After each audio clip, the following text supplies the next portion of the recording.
Petrol, LPG और खाद संकट से पहले पीएम मोदी ने क्या सच में सब सेट कर लिया है या आर्थिक तूफान आने वाला है?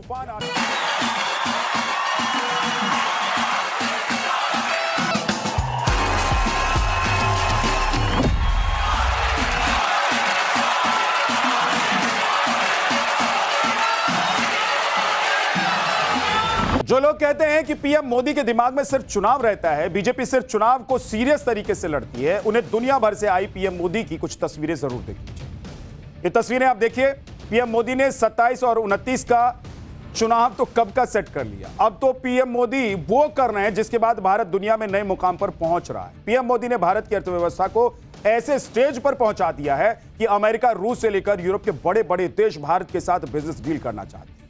लेकिन विपक्ष ऐसा माहौल बना रहा है जैसे भारत पर कोई बड़ा संकट आ गया है। आप देखिए कि विपक्ष किस तरह से माहौल बना रहा है। ईरान युद्ध शुरू होने के बाद से ही नैरेटिव सेट किया जा रहा है।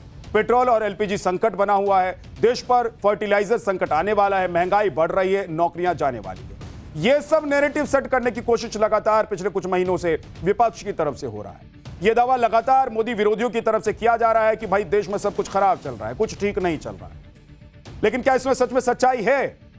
लेकिन सच्चाई के साथ डर को ज्यादा बेचा जा रहा है। आप देखिए कि जो सच बताने की कोशिश एक तरफ सरकार कर रही है और दूसरी तरफ विपक्ष कर रहा है, इसके बीच डर बनाया जा रहा है। और ऐसा लगता है कि बार बार ऐसे बयानों से पैनिक बाइंग करने लगते हैं लोग। आपको पता ही है कि अगर एक बार हंगामा हो जाए, अगर कोई मैसेज पास ऑन हो जाए कि भाई गड़बड़ होने वाला है, गड़बड़ होने वाला है, तो लोगों का दिमाग नहीं खराब हो जाता है, तुरंत भागकर वो पेट्रोल डीजल, अरे नमक के लिए एक बार बोल दिया गया था, लोग नमक खरीदने लग गए।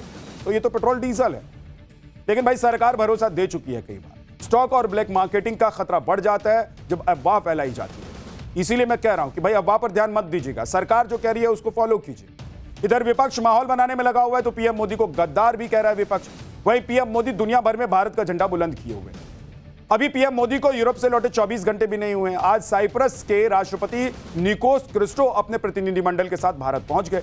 दिल्ली के हैदराबाद हाउस में पीएम मोदी ने राष्ट्रपति निकोस और उनके प्रतिनिधिमंडल का गर्मजोशी के साथ स्वागत किया। पीएम ने याद दिलाया कि पिछले साल साइप्रस दौरे पर उन्हें वहां सर्वोच्च सम्मान से नवाजा गया। भारत और साइप्रस के बीच ये बैठक सिर्फ एक औपचारिक मुलाकात नहीं मानी जा रही है, बल्कि साइप्रस के राष्ट्रपति का दौरा संकेत है कि यूरोप के छोटे देश भी भारत के साथ मजबूत रिश्ता बनाना चाहते हैं। इस दौरान दोनों देशों ने अपने संबंधों को स्ट्रेटेजिक पार्टनरशिप तक पहुंचाने का ऐलान किया है।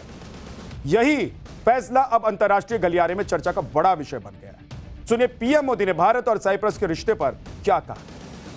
भारत और साइप्रस के बीच यह स्ट्रेटेजिक पार्टनरशिप दोनों देशों के फाइनेंशियल और सर्विसेज हब को जोड़कर कॉमर्स के लिए कैपिटल अनलॉक करेगी। यह साइप्रस के इंफ्रास्ट्रक्चर, एनर्जी और एग्रीकल्चर सेक्टर में भारतीय कंपनीज के लिए नए अवसर प्रदान करेगी और भारत के तेजी से बढ़ते शिपिंग और मैरीटाइम क्षेत्रों में नया निवेश लेकर आएगी। हम साइप्रस के साथ मिलकर गिफ्ट सिटी को एक ग्लोबल फाइनेंशियल और सर्विसेज हब बनाने के विजन को गति देंगे और दोनों देशों के इनोवेशन और स्टार्टअप इकोसिस्टम के बीच कनेक्ट बढ़ाएंगे। दोनों देशों के रिश्तों को और मजबूत बनाने के लिए कई समझौते भी हुए हैं, लेकिन सबसे ज्यादा चर्चा आज की इस तस्वीर की हो रही है। ये जो तस्वीर आपको दिखाई दे रही है, इस तस्वीर की, जब बातचीत से पहले राष्ट्रपति निकोस ने पीएम मोदी के साथ सेल्फी ली। इससे पहले भी कई बड़े विदेशी नेता जैसे कि फ्रांस के राष्ट्रपति इमैनुअल मैक्रों और इटली के प्रधानमंत्री मेलोनी पीएम मोदी के साथ सेल्फी लेकर उसको पोस्ट किए हैं। यही तस्वीरें विपक्ष को चुभती भी हैं भाई, लेकिन पीएम मोदी ऐसी बातों का कोई लोड ही नहीं लेते। प्रधानमंत्री कभी देखते हैं कि विपक्ष क्या कर रहा है, नहीं कर रहा है और उसको लोड हो रहा है कि नहीं हो रहा है। वो काम करते हैं, उनको पता है उनको क्या करना है। आज भारत साइप्रस के बीच कई बड़े समझौते हुए। सुरक्षा सहयोग के लिए जॉइंट वर्किंग ग्रुप बनाने पर सहमति बन गई। शिपिंग सेक्टर में सहयोग के लिए जॉइंट टास्क फोर्स के गठन का निर्णय लिया गया। दोनों देशों ने अगले 5 साल में निवेश को दोगुना करने का लक्ष्य भी रखा। शिक्षा, टेक्नोलॉजी, इनोवेशन, रिसर्च को बढ़ावा देने के लिए भी महत्वपूर्ण समझौते किए गए। आप देखिए कि यूरोप के दौरे से ही अभी प्रधानमंत्री लौटे थे। और आज यूरोप का ही एक और देश साइप्रस का प्रतिनिधिमंडल नई दिल्ली पहुंच गया। साइप्रस भले ही यूरोप का छोटा सा देश है, लेकिन यूरोप में एंट्री के लिए भारत के लिए बहुत अहम है। इसे ऐसे भी आप समझिए कि भारत के लिए साइप्रस यूरोपियन यूनियन का एंट्री पॉइंट साबित हो सकता है। 2024 में साइप्रस के साथ लगभग 140 मिलियन डॉलर का व्यापार रहा, जबकि 2025 में लगभग 150 मिलियन अमेरिकी डॉलर तक यह व्यापार पहुंचा। दिलचस्प बात तो यह है कि व्यापार का असली महत्व केवल सामानों में नहीं है, बल्कि एफडीआई और यूरोप तक पहुंचने में। साइप्रस लंबे समय तक भारत में निवेश का बड़ा रास्ता रहा है। 2000 से 2025 तक साइप्रस ने भारत में लगभग 15.7 अरब डॉलर का एफडीआई किया है। वहीं साइप्रस के जरिए भारत को यूरोपियन यूनियन का 45 करोड़ उपभोक्ताओं वाला बाजार भी मिल सकता है। भारत के साथ व्यापार को बढ़ावा देने के लिए साइप्रस जल्द ही मुंबई में ट्रेड सेंटर भी खोलने वाला है। सुनिए पीएम मोदी ने साइप्रस के साथ बढ़ते व्यापार पर आज क्या कहा। साइप्रस भारत के टॉप 10 इन्वेस्टर्स में से एक है। पिछले एक दशक में साइप्रस से भारत में निवेश लगभग डबल हुआ है। दोनों देशों के बीच ट्रस्ट बढ़ा है। Bharat European union free trade agreement से तमाम नई संभावनाएं बनी हैं।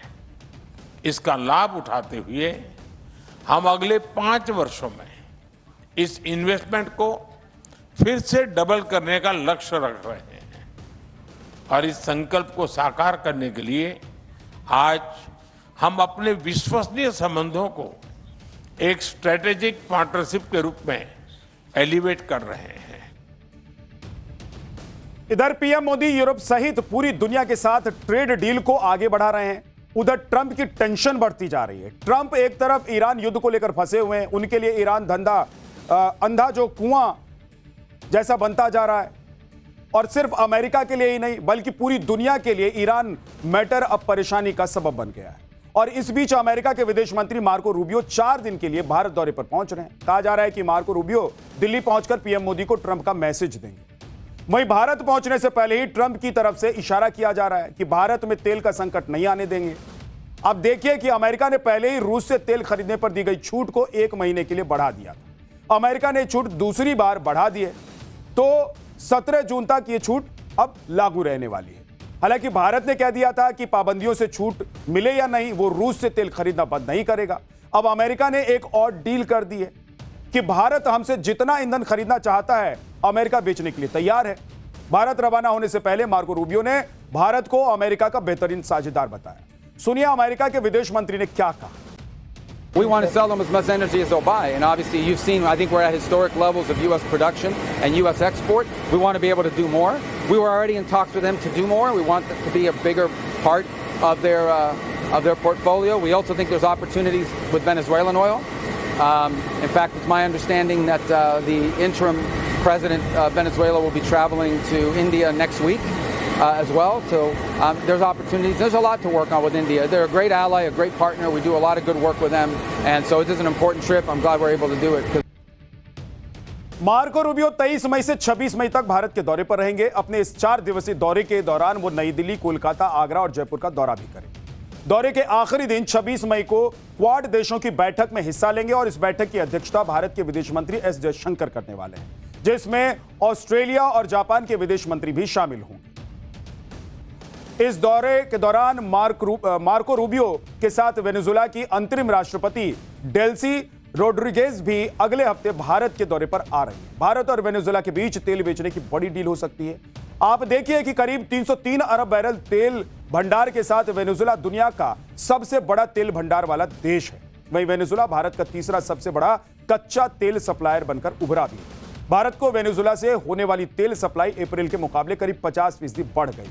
मई में अब तक भारत ने वेनेजुएला से करीब 4.17 लाख बैरल प्रतिदिन कच्चा तेल खरीद लिया है। अप्रैल में यह आंकड़ा 2.83 लाख बैरल प्रतिदिन था, जबकि उससे पहले लगातार 9 महीने तक भारत ने वेनेजुएला से कोई तेल नहीं खरीदा।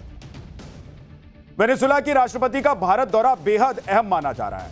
आप देखिए कि तेल का वेनेजुएला रूट भारत के लिए इसलिए फायदेमंद है क्योंकि वेनेजुएला का तेल रूस और सऊदी अरब के रास्ते से आता है, लेकिन परेशानी यह भी है कि वेनेजुएला का क्रूड ऑयल एक्स्ट्रा हैवी और सोर्स होता है। साथ ही कम गुणवत्ता वाला होता है, इसलिए कई देशों में प्रतिबंधित है। ये सभी रिफाइनरी में रिफाइन भी नहीं हो सकता है, लेकिन भारत में कम गुणवत्ता वाले तेल को रिफाइन करने की सुविधा है, जिसका फायदा मिल सकता है। हॉर्मुज में रुकावट की वजह से पूरी दुनिया में तेल संकट बढ़ता जा रहा है। ब्लूमबर्ग की रिपोर्ट के मुताबिक अगर यह संकट जल्द खत्म नहीं हुआ तो ब्रेंट क्रूड यानी कि कच्चे तेल की प्रति बैरल कीमत $200 के आसपास पहुंच सकती है। भारत भी संकट का सामना कर रहा है। हालांकि इस बीच पीएम मोदी ने संकट से समाधान निकालने के लिए मोर्चा संभाल लिया है। 5 देशों की यात्रा से लौटते ही पीएम मोदी ने आज केंद्रीय मंत्रियों के साथ मैराथन बैठक ली। करीब 4 घंटे की यह बैठक चलने वाली करीब 4 घंटे तक चलने वाली इस मीटिंग में प्रधानमंत्री नरेंद्र मोदी ने गैस और पेट्रोल डीजल की सप्लाई से जुड़ी बातों पर एक अपडेट दिया। इसके अलावा मंत्रियों को क्लियर मैसेज दिया कि पेंडिंग काम तुरंत खत्म किया जाए और एलपीजी के ऑप्शंस पर काम तेजी से बढ़ाए। वैकल्पिक ऊर्जा के लिए पीएम मोदी ने खासतौर पर बायोगैस को एलपीजी के ऑप्शन के तौर पर बढ़ावा देने की बात कही।